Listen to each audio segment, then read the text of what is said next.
After the Beatitudes comes the part of the Sermon on the Mount where Jesus goes into this teaching about the law and the prophets. Some people think that this section is Jesus correcting what had gone before, but Amy Jill Levine challenges us to read this section not as Jesus correcting the Torah, but actually extending the Torah and protecting the importance of what was written in the law and by the prophets, by putting a fence around these different ideas. And so in this part of the teaching, Jesus says to his disciples that are listening and the crowd that's overhearing, "You have heard that it was said, an eye for an eye and a tooth for a tooth. But I say to you, do not resist an evildoer. But if anyone strikes you on the right cheek, turn the other also. And if anyone wants to sue you and take your coat, give your cloak as well. And if anyone forces you to go 1 mile, go also the second." I've struggled with this part of the Sermon on the Mount because it sort of seems like Jesus is telling us to be a pushover. If somebody hits us, then we should let them hit us again. Or if they want to take something from us, we should give them bonus things. Or if they want to tell us what to do, then we should do extra. It seems like Jesus is saying we shouldn't stand up for ourselves.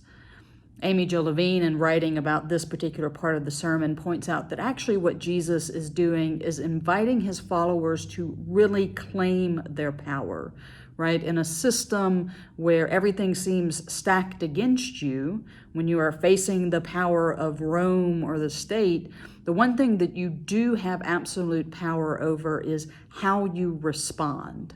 And so by breaking the cycle of sort of tit for tat, equal retaliation, Jesus is saying you can exercise your power by not responding in like kind. So if somebody strikes you, you don't hit them back. If somebody tries to manipulate the court system to take something from you, you take away their power because you give them more. And by doing that, you are controlling your response, but you're also shaming them in how they are mistreating you.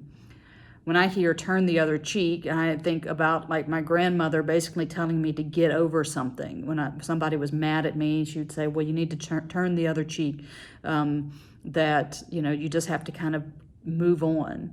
But what I think we really need to hear in this is an invitation to power. We need to hear in this and imagine the nonviolent civil disobedience in the 1960s during the Civil Rights Movement. We need to look to the civil disobedient protest that's happening even today.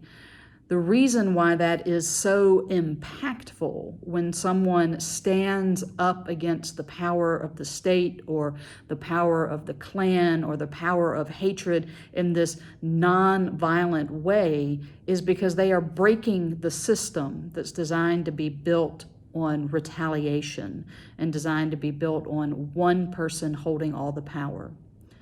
At the end of the day, when we are engaging in the world around us, when we're on social media, when we're talking with family and friends about divisive issues, the one thing that we have absolute power over is how we choose to respond.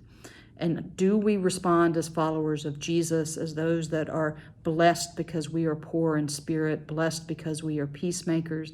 Are we able to take control of our power and respond in a way that where we don't just love our neighbor, but that we also love our enemies and pray for those who persecute us?